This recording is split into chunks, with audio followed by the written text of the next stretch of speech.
Hi everyone, my name's Tom de Freston and I'm here to tell you about my solo exhibition at Number 20 Arts, Small Worlds. It is the first show I've ever had that has focused on my drawings and in particular on my illustration work from various books that have been published in the last few years. There were all these books that had these whole worlds that I'd built within them, and that it would be wonderful to kind of lift them from out of the books and onto the gallery walls, particularly as all the imagery within these books has been constructed from paintings, drawings, monoprints, performative work, collaging. And so it was really a chance to showcase not just the final work as it appears in the book, but all the artwork that was made in the process of developing all of that material. Small Worlds features illustrations from my previous show at Number 20, From Darkness. And so in some ways there's elements of this show that are a bit of a transition from that. And we thought that this would sit really nicely alongside the illustrations from the books and would be a nice kind of link from the last exhibition. So a number of the books are featured in the exhibition, particularly Julian the Shark and later in The Blue Fox, were actually collaborations with my wife, the writer Kiran Millwood Hargrave. We've collaborated on lots of things and we knew we wanted to make a joint book together for children. Julian the Shark was the first one that came along, and what was clear about it was that one, there was this child with this like incredibly specific voice and this kind of incredibly rich, elaborate internal world full of big emotions, full of kind of psychological landscapes.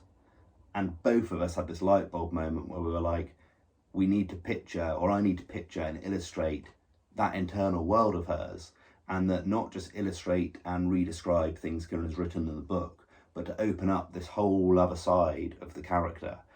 And that's something that we continued in later in The Blue Fox, where I suppose the imagery really is kind of entering the experiences or imagining into the experiences of this incredible, brave, small, tiny fox who travelled all the way from Norway to Greenland across sea ice, and also considering wider issues around migration and climate change.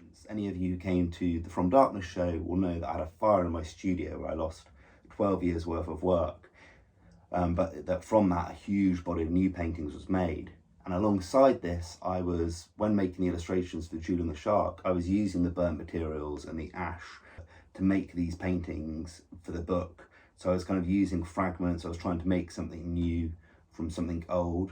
I made 2,000 drawings and monoprints and paintings for Julian the Shark and a similar number for later in The Blue Fox. So the huge amount of work that gets made to then condense and coalesce into the final artworks. The artwork I've made in this exhibition and for the 25th anniversary of the book Skellig, because it's a book that has already won every possible award, has sold millions of copies, is in many people's hearts already, meant that I had to find a way in that expanded the book rather than limited.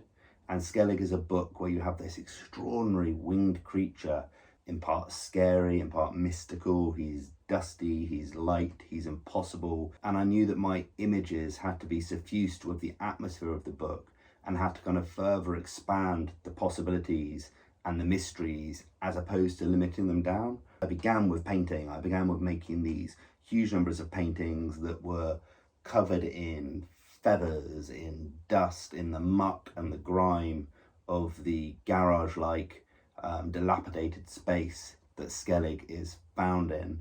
And I wanted to make them feel viscerally like they had the texture of the world that Skellig belongs to. And then that was before I kind of brought monoprints into play, so where you ink up some glass and then you kind of lay your piece of paper down. And the thing I like about monoprints is the sense of touch, that you get all these little kind of bleeding soft edges. So really I suppose this was a book about tactility, about texture, about lightness and weight. And particularly when you first encounter books as a child, they're these almost like they're the original immersive art experience, because you have this one-to-one relationship with a book. They're these things that you feel like you can kind of fall into and enter these whole worlds. I wanted you again back to tactility and touch, to almost not just feel the physicality of the space, but really above and beyond everything. I wanted to create big, overwhelming feelings. I think children in particular are so sophisticated in their awareness of big emotions and big psychological changes, and they have these incredibly complex psychological landscapes going on inside them. And I wanted to kind of speak to that, to speak to the scale of that in every sense, be that kind of things that are overwhelming and maybe full of fear and dread, but obviously, of course, about wonder, about love, and about connection.